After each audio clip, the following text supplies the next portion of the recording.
They say there are stories out here that don't get told. Some things folks whisper about in the dead of night, when the wind's howlin' and the fire's low, tales about the price a man pays just to live with himself, and what a lonely soul will do for a scrap of hope. I never planned to be part of any legend, but if you ever ride through Flint Hollow, maybe you'll hear about the day I bought a girl in a saloon, like she was cattle or a pack mule. Hell, sometimes I can still hear the silver dollars clinking in that smoky room. I remember the night clear as the scar on my hand. 1887, Montana Territory. Though we called it Flint Hollow, and that was enough for us. I was sitting in the far corner of the Iron Spur Saloon, watching the shadows crawl up the walls, nursing a whiskey I didn't want, wondering how a man gets so damn old at 35. The door crashed open, and in stumbled Bartholomew Henley, mean as a rattler and twice as drunk, dragging his girl like a sack of grain. She looked about 16, hair a dirty tangle, eyes like green glass, sharp, scared, and stubborn. Bartholomew's voice cut through the laughter and music, bold as brass. $20. She's strong, can work, don't talk back, and don't hear a damn thing. He said it like he was proud. Every man in that saloon turned. Tom Jessup, that sheep man with the Roman hands, reached for his purse.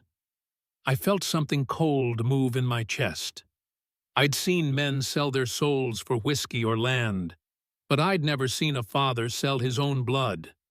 There was a hush, just the clink of coins, and a girl standing real still, eyes dartin' from face to face.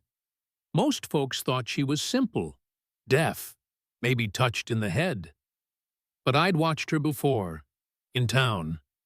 Noticed the way she studied folks' mouths, flinched at the slam of a door, the way she never missed a thing. Maybe I was the only one looking close enough. Tom started the bidding at $10. Bartholomew, greedy as ever, snarled for 20. That's when I set my glass down and stepped forward. My voice came out colder than the wind off the peaks. I'll give you 20. The room went quiet. You could taste the sweat and fear. Bartholomew's eyes glittered. He wanted the money more than he cared about his own flesh. I handed over the coins, but before he could snatch them, I gripped his wrist. Bartholomew, I said, if I see you on my land, or hear you so much as whisper her name, I'll put you in the ground myself. I meant every word. He went pale, then greed won out. She's all yours, Morrison. I turned to the girl. My name's Ezekiel Morrison. I got a ranch north of here. If you'd like to come with me, I'll make sure you're safe. But the choice is yours. She didn't answer, at least not with words. But she slipped her arm through mine, gentle as a fawn, and let me lead her out of that pit. The cold night bit at us as we crossed to my wagon. She climbed up beside me, stiff as a post. I started talking, more to fill the silence than anything else. Told her how I lost my first wife to fever, how the house had fallen apart since my old housekeeper died. I promised her a room of her own, no demands. I'd been alone too long to force anyone into company. She stared straight ahead, but I caught the faintest shift in her shoulders, like a wild thing trying to decide if the trap was real. We reached my place, Morrison's Crossing. Old log house, wood smoke curlin', windows glowing. Charlie Whitaker, my foreman, was waiting on the porch, hat in hand. "Boss," he said, eyeing the girl. "Charlie, this is Miss. She'll be staying on." He nodded. No more questions. I showed her to a small upstairs room. Bed, chair, 2 windows, a door with a latch she could bolt from inside. I said, "If you need anything, I'm just down the hall. You're safe here." For a second, in the lamplight, I thought I saw a flicker, hope, or maybe just relief. As I shut her door, I could have sworn I heard the softest, "Thank you." But her father swore she was deaf, so I figured it was just the wind.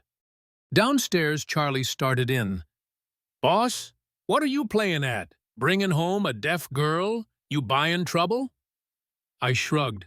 She needs someone to watch her back, and I ain't so sure she's deaf as folks think. He snorted, but let it go. Truth is, that girl heard every damn word. She'd been pretending for years, learned it kept the wrong men away, kept her father from getting ideas no man should have. Sometimes she almost believed it herself. The days that followed were slow and strange. She worked around the house, cleaning, cooking, fixing things I'd given up on. She didn't speak, but I saw her eyes light up at the simplest kindness. A clean dress, a plate of food, the first safe bed she'd known in years. I started noticing things, a hum on her lips, the way she'd turn at the sound of my boots on the stairs. It got me wondering. One day she found the old garden, overgrown and wild. She knelt, hands in the earth, eyes bright as emeralds. "You want to fix it up?"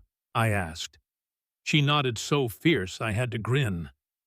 I told Charlie to get her whatever she needed. In a week, there were fresh flowers on the table, bread baking in the oven, and laughter, quiet but real, floating through the windows. She was changing, so was I. Every day she looked a little less haunted. Every night I found myself talking to her, telling stories, even cracking bad jokes. She never laughed out loud, but her eyes did. I never once raised a hand or asked for more than she was willing to give. I wanted her trust, and maybe, someday, her heart. But trouble rides fast in these parts. One afternoon, I heard voices out by the line. A stranger, thin, twitchy, had come to fetch her back. "Your pa changed his mind," he sneered, grabbing her by the wrist. I was across the yard in a heartbeat, hand on my Colt. "Let her go," I said. He dropped her quick enough, but spat, "This ain't over, Morrison." After he rode off, she stood shaking, eyes wide, fists clenched in my shirt. I held her close, felt her heart hammering like a trapped bird. "You're safe," I whispered. "I'll never let him take you." For the first time, she melted against me, and I realized how right it felt. That night, I sat with her on the porch, the sky going gold and purple. I decided it was time. "Miss," I said, "I know you can hear me.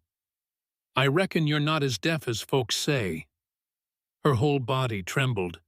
Then the mask dropped, and she sobbed, loud, raw, like a dam breaking. I let her cry, arm around her, quiet and solid. When the tears faded, she told me the truth, about her father, about the act, about the fear. "I'm sorry I lied," she whispered. I just shook my head. "You did what you had to survive." She looked at me, eyes searching. "Why do you care?" "Because somewhere along the line, I started caring. Maybe too much." "Are you asking me to stay?" she said. I told her, "You've got a choice now. Stay, go, marry. Don't, whatever you want, it's yours." She was silent for a long time. "I don't know how to be happy," she whispered. "Neither do I. But maybe we could figure it out together." A month passed, peaceful as can be for a ranch in autumn. She talked more, asked questions, even teased me once or twice. The house felt alive again. But I never forgot. Her father was still out there, and a man like Henley don't let go easy. And sure enough, the storm came. Bartholomew rode up one morning, not alone. He had the sheriff and a pair of toughs at his side. "There she is," he yelled. "You stole my daughter." Sheriff Boone, a decent man but cautious, turned to me. "Zeke, did you buy this girl?"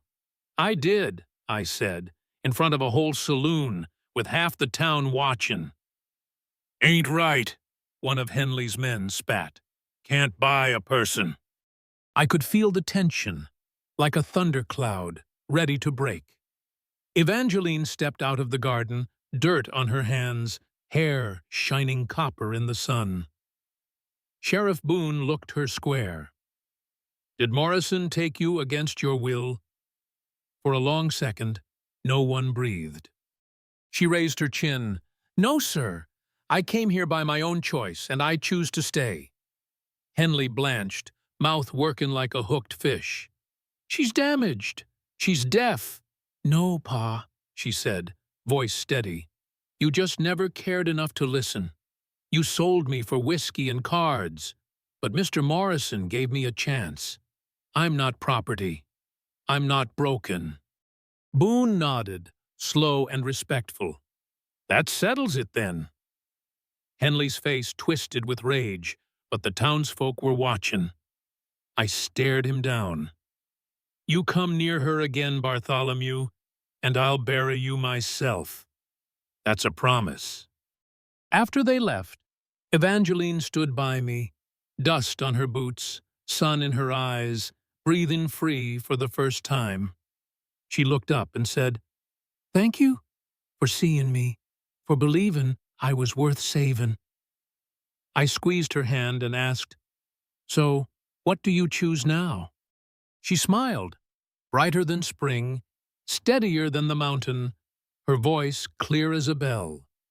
And right then, I knew something most folks never learn out here on the edge of the world. Some debts can't be paid with silver, only with a man's soul.